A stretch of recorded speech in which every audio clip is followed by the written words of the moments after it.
Bipolar disorder అనేది ఒక మానసిక రోగం. బై అంటే రెండు అని, పోల్స్ అంటే రెండు ధృవాలు, అంటే వీళ్ళు రెండు ధృవాలుగా బిహేవ్ చేస్తారనమాట. అంటే ఒకసారి ఫుల్ హైపర్ యాక్టివ్లో ఉంటారు, దాన్ని మ్యానియాక్ అంటారు అనమాట. మ్యానియాక్ అంటే ఒక రకమైన పిచ్చి లాంటిది అనమాట. డిప్రెషన్లో ఉంటారనమాట. రెండు ధృవాలుగా వాళ్ళు బిహేవ్ చేస్తారనమాట. దీంట్లో కూడా టైప్స్ ఉంటాయి అనమాట. ఎట్లా అంటే type 1 bipolar disorder, type 2 bipolar disorder అనమాట.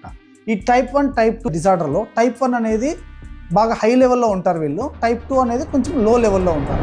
ఈ మ్యానియాక్, డిప్రెషన్ ఈ రెండు కలిసి ఉన్న పేషెంట్స్ని మనం బైపోలార్ డిజార్డర్గా గుర్తించాలన్నమాట. ఇప్పుడు ఈ బైపోలార్ డిజార్డర్లో ఈ మ్యానియాక్, డిప్రెషన్ ఎపిసోడ్స్ ఉన్నాయి కాబట్టి, ఈ మ్యానియాక్ అంటే ఎలా ఉంటారు అని అంటే పేషెంట్స్ వీళ్ళు ఎక్కువ మాట్లాడతారు, ఓవర్ఫ్లో స్పీచ్ ఉంటుందన్నమాట. ప్లస్ గ్రాండియాసిటీ అంటారు అనమాట. అంటే ఒక అహం అనేది చాలా ఎక్కువ ఉంటుంది. గ్రాండియాసిటీ బిహేవియర్ అంటే ఎట్లుంటుందంటే, నన్ను మించిన వాడు లేడు, నేనే